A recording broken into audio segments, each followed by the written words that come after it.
Bon dia, benvinguts, benvingudes. Estem a la taula sobre experiències, decidim, fetes des d'administracions principalment, també des d'una organització on l'administració participa i anem a presentar 4 experiències. Començarem amb el Gerard Lillo, que ell és tècnic superior, treballa en la direcció de Democràcia Activa de l'Ajuntament de Barcelona i ha coordinat el que és el procés de pressupostos participatius que s'ha fet recentment, que els que sou de Barcelona segurament el teniu molt present, amb les banderoles i tota la difusió que es va fer, i ens farà un petit resum, una petita càpsula, perquè evidentment el procés era un procés molt gran, sobre els pressupostos i el decidim. Endavant, Gerard. Molt bé, doncs bon dia a tothom. Entrem ràpid en matèria perquè tenim el temps molt ajustat. En tot cas, a la presentació veureu que hi ha més coses de les que acabaré explicant, però així també, com que quedarà publicada, tindreu també tota la informació. Com sabeu, l'Ajuntament de Barcelona aquest mandat ha fet els primers pressupostos participatius. En el mandat anterior es va fer una prova pilot només a 2 districtes i molt acotada també a nivell econòmic, que van ser a l'Eixample i a Gràcia, i això es fa especialment aquest mandat perquè el reglament de participació de l'Ajuntament, vigent el 2017 i que ara ha estat declarat nul pel Tribunal Superior de Justícia de Catalunya, establia que era preceptiu fer processos de participació vinculats a l'aprovació del programa d'actuació municipal i del pla d'inversions municipal. I, per tant, es va fer de forma pionera a l'Ajuntament de Barcelona un exercici de procés híbrid o integral que combinava la participació per la planificació estratègica, que era més el PAM o els PATs de districte, i pel que eren els pressupostos participatius, que seria el pla d'inversions. Veig que la presentació...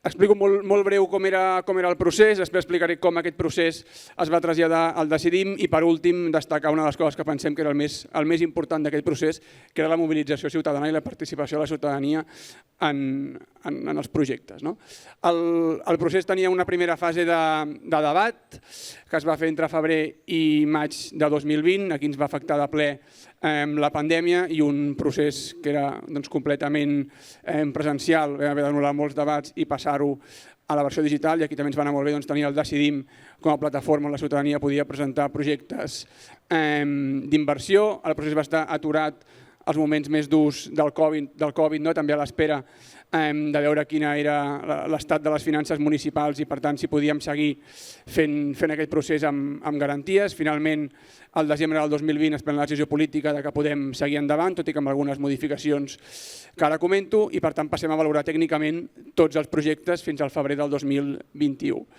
Els projectes valorats tècnicament com que poden seguir endavant van a una fase de priorització ciutadana que té lloc entre març i abril del 2021 i acabem seleccionant 20 projectes per districte. Aquests 20 projectes van a una fase de concreció en la qual la ciutadania treballa colze a colze amb el personal municipal cadascun dels projectes que fem durant el mes d'abril i principis de maig. Ens deixem un moment de fase interna per preparar la comunicació de tots els projectes i la fase de votació i finalment els projectes al juny del 2021 van a votació. El pressupost inicial dels pressupostos participatius era de 75 milions d'euros, que els vam distribuir amb un 50% de manera equitativa entre els 10 districtes de Barcelona i l'altre 50% en base als criteris que veieu en pantalla, en funció de la població, renta, densitat, esperança de vida i superfície, i aquí teniu la distribució com quedava per districtes. Qui en tenia més tenia 9 milions d'euros inicials i qui en tenia menys els 5 milions de les Corts.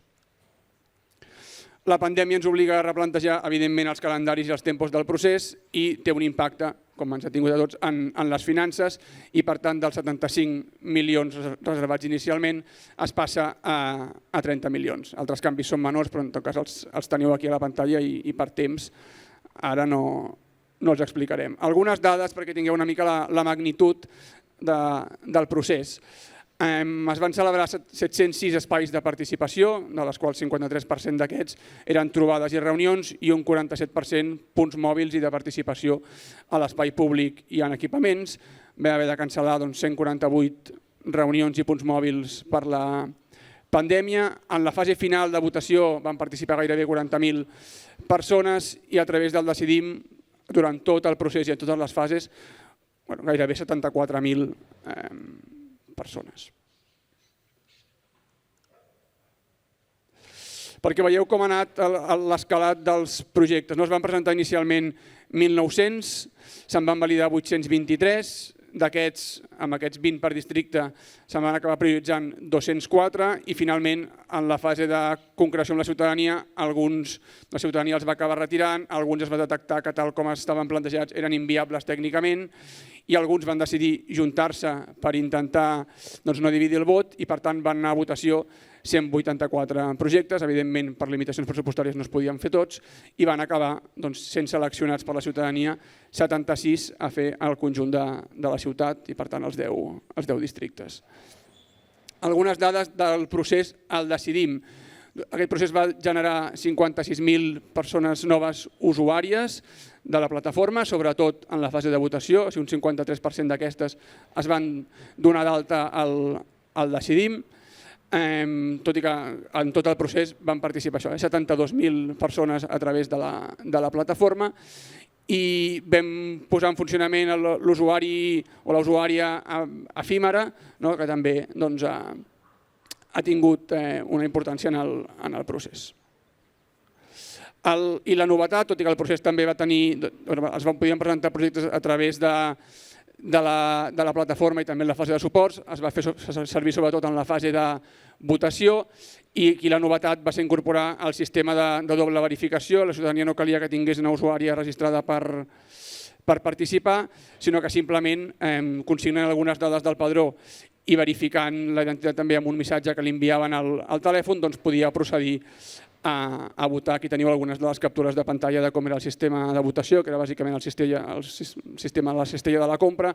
La ciutadania podia escollir tants projectes com volgués fins a exhaurir el pressupost, se li anava marcant amb una barra i finalment confirmava el vot. I per últim, ja que em diuen que he d'anar acabant, ensenyar-vos alguns cartells que la ciutadania va fer per intentar defensar els seus projectes en les diferents fases del procés, apel·lant al vot, intentant mobilitzar, explicar fins i tot com funcionava el procés. La part interessant de la fase de votació és que no sols demanaven el vot pel seu projecte, sinó que també s'ajuntaven per demanar vots per altres projectes del barri o del mateix sector, com seria el cas de comunitats educatives, que es van mobilitzar molt. Alguns van crear webs pròpies, instruccions pròpies de com votar per intentar de forma pedagògica explicar-ho a la ciutadania. Per últim, també, ciutadania a peu de carrer podia explicar a altres ciutadans que s'acostaven als punts de suport a la votació a explicar els projectes i també ens va permetre arribar a comunitats que fins ara no participaven habitualment en processos de participació a la ciutat i que no s'havien donat mai d'alta al Decidim. Aquest procés, en alguns dels projectes, com un camp de críquet a Montjuïc, va mobilitzar col·lectius o comunitats que fins ara no havien participat i també l'exemple d'algun cartell d'algun projecte que finalment ha estat escollit que també agraïen a tota la comunitat de la ciutadania de Barcelona que els hi hagués votat. Moltes gràcies. Passem ara a la Carola Castellà. La Carola és cap de secció de participació ciutadana del Servei d'Agenda 2030 i Participació de la Diputació de Barcelona i ens explicarà l'experiència Comunitat Participa 311. Vinga, endavant. Sí.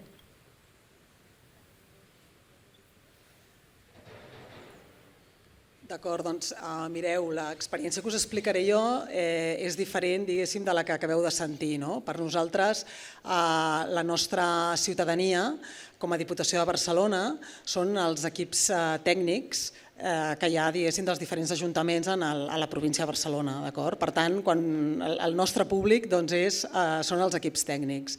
Avui el que us presento és la Comunitat Participa 311, que el que és una comunitat d'equips tècnics d'ajuntaments de la província de Barcelona que es dediquen o a fomentar o a treballar temes de polítiques de participació ciutadana o que utilitzen metodologies participatives per a l'elaboració de polítiques públiques.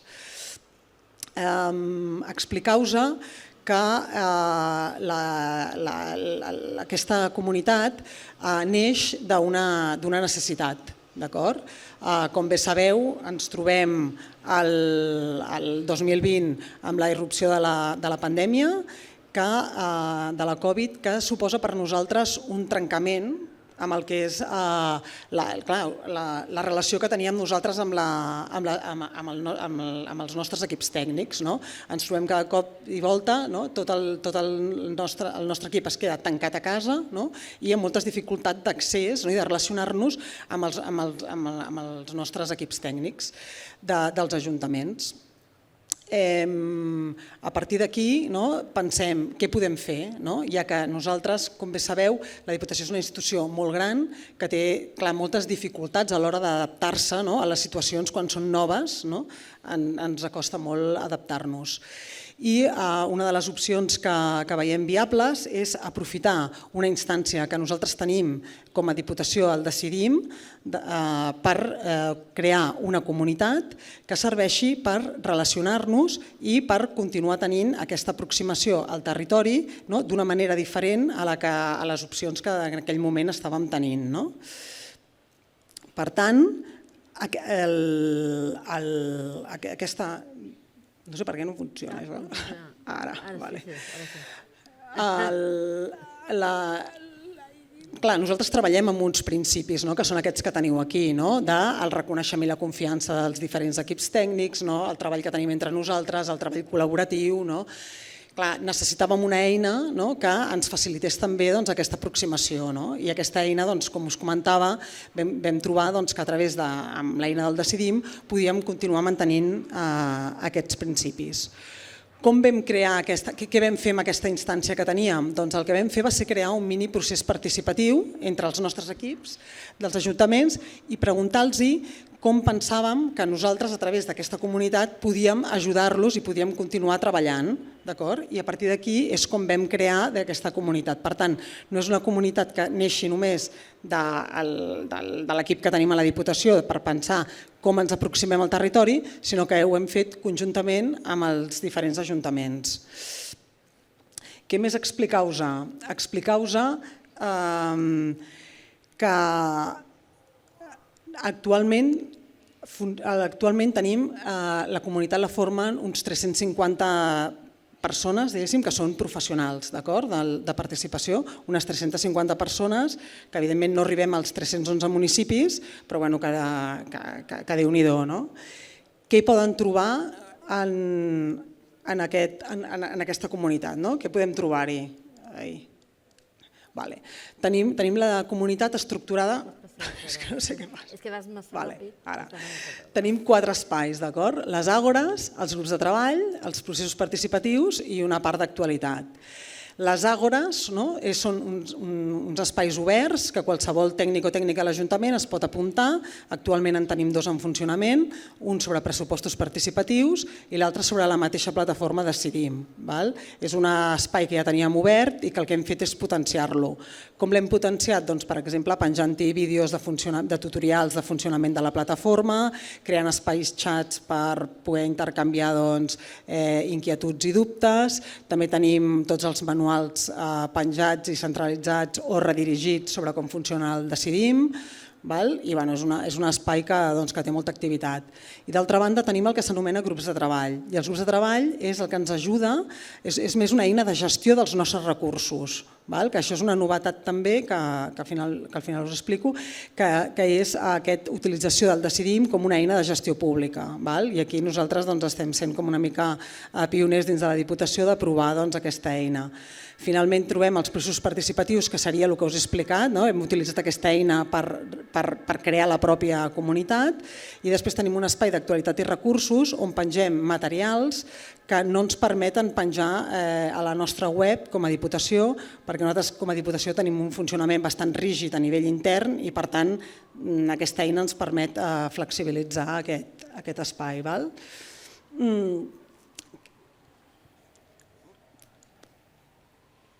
Vale.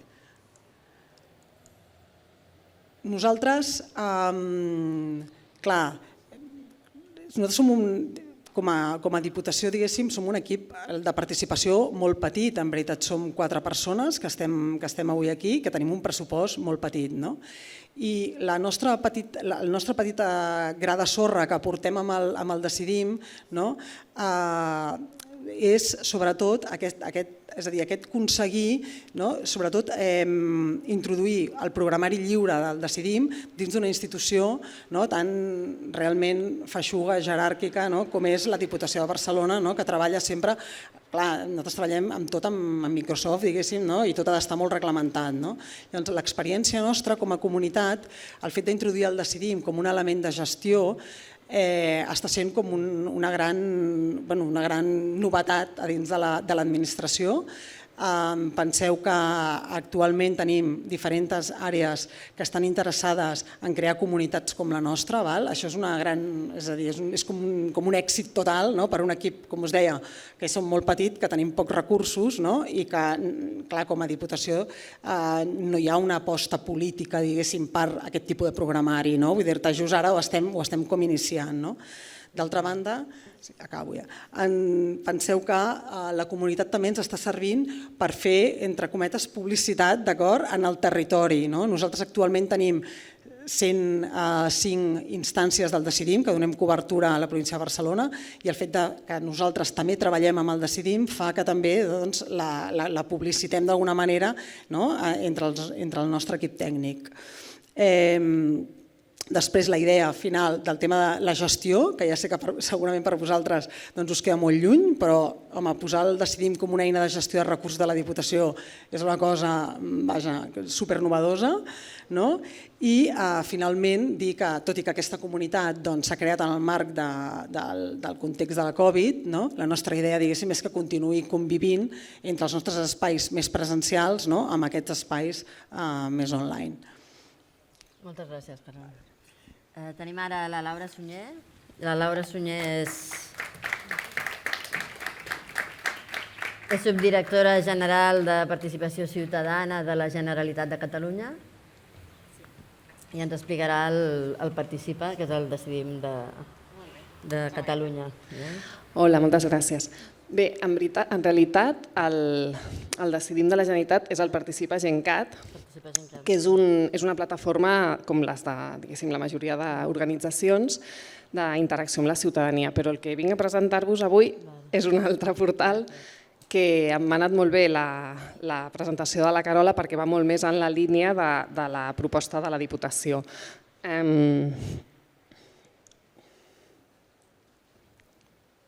Ui. No es veu, no? No es veu. Està encara la... A veure, apreta una altra vegada. Cap allà, no? Cap allà? Sí, millor cap allà. Ara sí.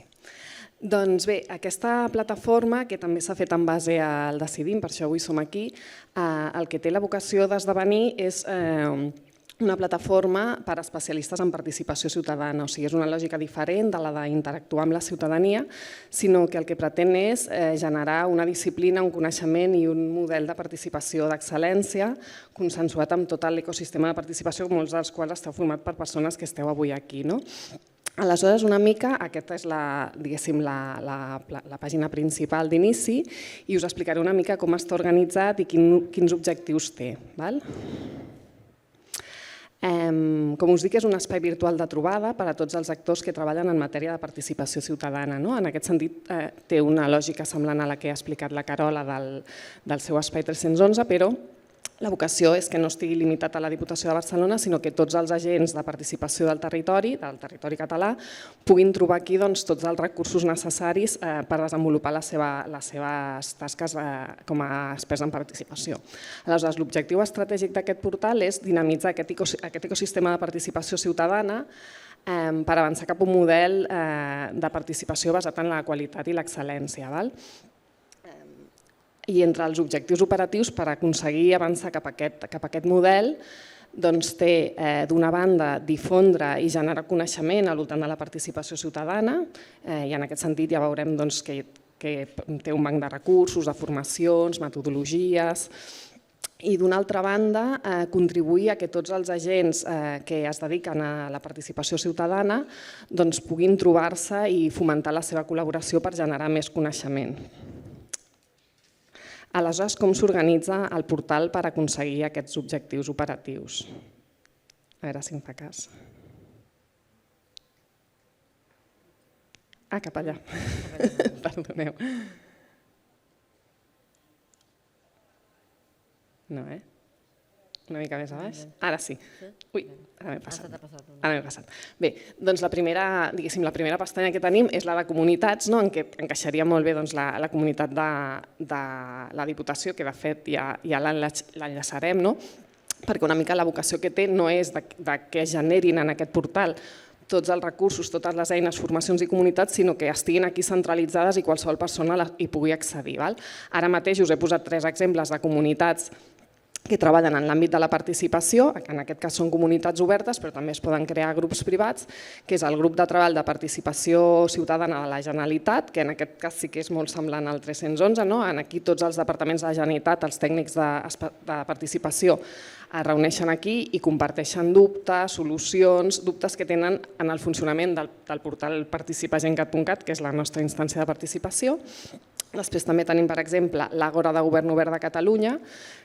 No sé si ho sabeu, però Catalunya ara és membre de l'OGP i aleshores s'ha fet tot un procés participatiu per elaborar el pla local OGP i aleshores tota la gent que ha conformat, diguéssim, com el grup motor d'aquest procés participatiu, en la mesura que era un procés que era metaparticipació, que versava sobre govern obert, doncs l'hem constituït aquí en el portal Participa Catalunya.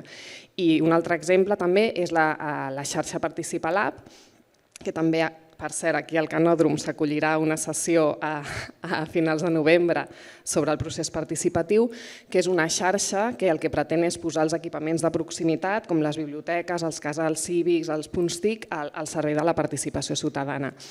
Doncs bé, ara estem impulsant un procés de participació per definir aquesta xarxa i el grup motor d'aquest procés participatiu també l'hem constituït aquí. Una mica la idea és això, comunitats d'aprenentatge o de pràctica que es dediquen a temes de participació que puguin tenir en aquest espai recursos per interactuar. De fet, aquesta és la part de la plataforma que efectivament és interactiva, o sigui, la resta de la plataforma és més un repositori. El següent apartat, ara sí, és el de formació, que és clàssic. Aquí el que pretenem és centralitzar tots els itineraris formatius. Com sabeu, hi ha molta formació en participació ciutadana dispersa pel territori. Aleshores, nosaltres tenim un grup, que és el grup de participació de la xarxa de governs transparents de Catalunya, que també formen part persones que estan aquí, membres de les diputacions, de les entitats federalistes, de l'AOC, de Localred. I aleshores aquí el que intentem és, d'una banda, coordinar-nos i d'altra banda, publicitar aquí totes les formacions que es fan en participació ciutadana, per una mica també que no solapin, que no repeteixin el mateix territori el mateix tipus de formacions. Aleshores, aquí hi ha la possibilitat o de donar d'alta les formacions i gestionar les inscripcions o bé que cada institució preservi la seva identitat corporativa i simplement aquí llavors enllacem a la formació corresponent. I després també estem tendint a generar també formacions autogestionades per als autodidactes, asíncrones, que puguin visualitzar qualsevol metodologia de participació o qualsevol novetat que hi hagi en aquest portal.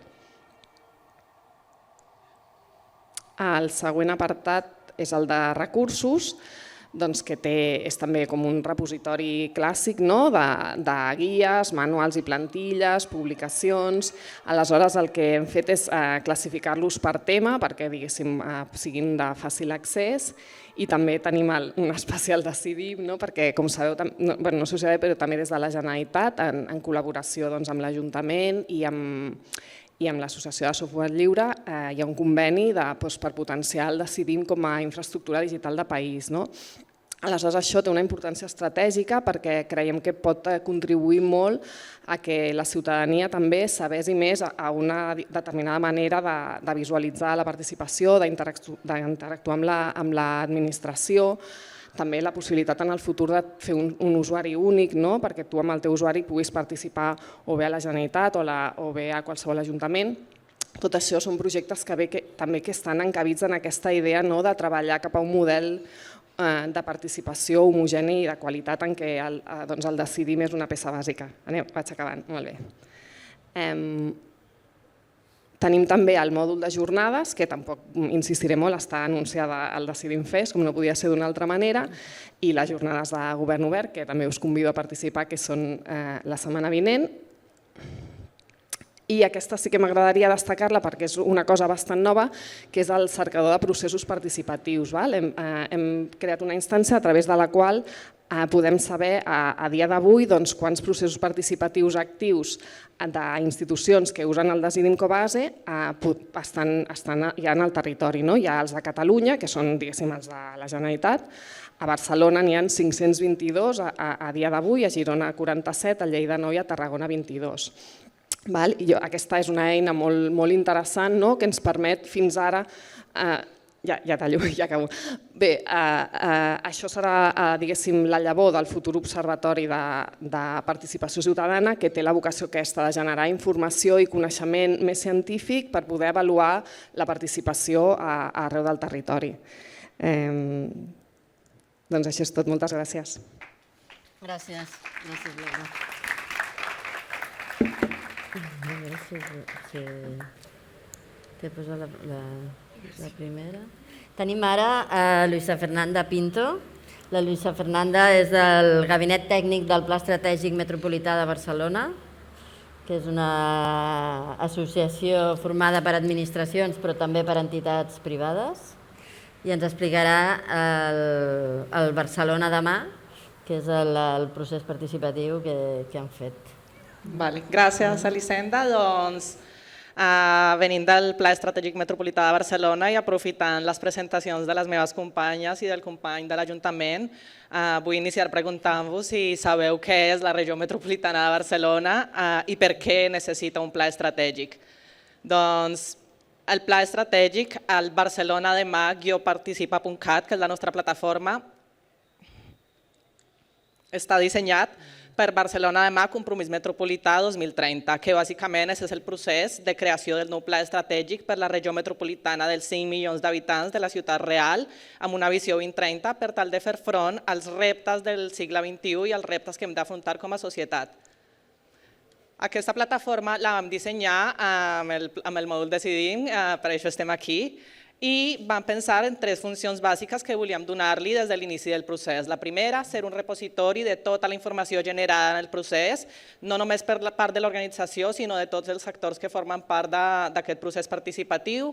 La segona, ser un espai de participació i interacció virtual, poder tenir debats asíncrons, més aviat perquè hem iniciat el procés en tot el context de pandèmia i això, com sabeu, li ha donat una importància molt rellevant a la virtualitat. I el tercer, fer traçabilitat al compromís metropolità, que per nosaltres es tradueix en suports i adhesions dels actors als compromisos que farem. 4 fites clau que volem destacar del procés amb la plataforma. L'ordre és un altre, però la primera fita clau, que és aquesta segona, és el disseny d'un procés participatiu a través de cicles de participació. Per nosaltres això ha estat un procés que des de l'inici vam pensar que volíem que fos un mètode de prototipatge, que tinguem la flexibilitat d'anar fent canvis també perquè estem fent una nova forma de participació, de planificació estratègica, sortint una mica del marc tradicional i la plataforma ens ha permès tenir aquesta flexibilitat perquè en lloc de l'estructura per processos hem dissenyat cicles metropolitans, un per cadascuna dels pilars estratègics i dels eixos transversals. Cada cicle va tenir 3 setmanes de participació inicialment, amb uns debats que obríem a la setmana d'Imaginem, després un aprofundiment i un espai de propostes. Quan van iniciar el primer procés, veient que els temps al món virtual són molt més llargs, per dir-ho així, que costava més arribar en una setmana a rebre propostes o a rebre debats, vam decidir allargar una mica i deixar obert tots els cicles fins al final del procés. Ara, pel que fa als eixos transversals, que són la metròpoli multinivell i oberta, hem també implementat un canvi per tal de tenir un únic espai de debats i propostes i un únic espai de trobades i així donar-li a la participant menys clics per tal de poder fer un comentari o una proposta. La segona fita, que era la primera, és amb qui hem fet aquest procés. Aquest procés ho estem fent amb un mapa d'actors que vam crear amb les companyes de Platònic a través d'un procés de cocreació d'actors per identificar quins eren aquestes organitzacions que hi havien d'estar en el compromís metropolità.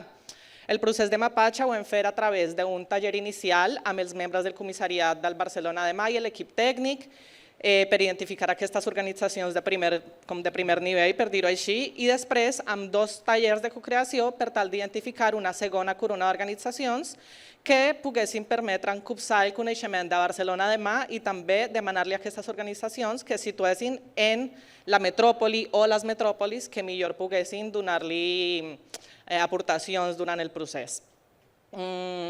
Aquest procés de mapatge, a més, té un procés permanent d'automapatge a través d'una enquesta que està publicada a la plataforma i que li permet a qualsevol usuari, a qualsevol participant arribar en una etapa diferent del procés i registrar-se i poder fer el procés amb normalitat.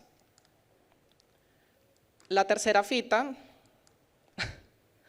és la traçabilitat digital i transparència del procés, que bàsicament té arrels en els principis del Pla Estratègic Metropolità, que ara no hem de tindre a explicar, i en un procés que hem dissenyat a l'inici, que és el procés de benvinguda activa a la plataforma, per tal de guiar a la participant perquè pogués fer el registre i, acte seguit, el registre i el mapatge com a actor interessat. Una vegada la participant, l'organització participant fa el mapatge, rebrà un codi de verificació que li permet fer propostes a la tercera setmana i així garantint que l'organització registrada és la mateixa que està fent propostes. Aquest mòdul de verificació també ho vam co-crear amb les companyes de Platònic. I la quarta fita, que és la democratització d'un pla estratègic des de l'àmbit metropolità, on tenim les xifres de participació que teniu a pantalla, però més enllà dels números, aquí és important destacar que estem davant d'un procés complex, que el fet que hi hagi una regió metropolitana que és de 160 municipis però que no té un òrgan de govern identificat, concret, fa que sigui més difícil arribar a una participació directa de les organitzacions i els actors de la regió. Llavors aquí tenim aquestes xifres i anem a poc per tal d'arribar, i la plataforma sí que ens permet arribar a més persones de les que normalment s'arribaria amb una altra forma de participació ciutadana. Per tancar, era un vídeo de la plataforma, però ara ho passaré, ho faré molt, no sé si ho podem passar, és molt ràpid. Sí, tens un minut. És un recorregut ràpid per la plataforma, la pàgina de benvinguda de la que us parlava, amb les 3 setmanes que li explicàvem a la participant, el mapa d'actors amb els actors georreferencials al territori de la regió. Cada actor té una fitxa on s'identifica quina és la finalitat, amb quina metròpoli vol participar i l'enquesta permanent d'automapatge que està oberta a tot el procés. Després els processos que estan en format de cicles i cada cicle té un espai d'introducció, l'espai de propostes, que per nosaltres és el que li donarem com més continuïtat a la següent fase, l'espai de primera setmana de debats, els debats d'aprofundiment, les trobades que van fer tant presencial com virtual i el mòdul de jornades que ho van fer servir més per aquests esdeveniments inicials que eren més grans i que tenien un programa una mica més robusto. Llavors vam inserir-ho aquí en aquest mòdul de jornades que també ens permetia donar-lo per streaming. I la part de repositori de documentació, tenim més de 40 papers d'organitzacions i persones diverses amb diferents veus que ens donen el seu punt de vista des dels reptes que tenim al Barcelona Demà. que ve després, l'endemà del compromís metropolità, serà dissenyar les missions i co-crear-les amb les organitzacions que estan participant al procés i les que sumin de cara a les següents fases. I pel que fa a la plataforma, la farem servir amb 3 rols molt importants, que són la priorització de propostes a través del mòdul de propostes, per tal de veure quines poden ser llavors de missió, les adhesions dels actors que fan part del procés i la conformació del grup motor, que seran els encarregats de tirar endavant les missions per fer-les concretes i poder fer-la realitat. Doncs això crec que és tot. Gràcies. Moltes gràcies. Moltes gràcies.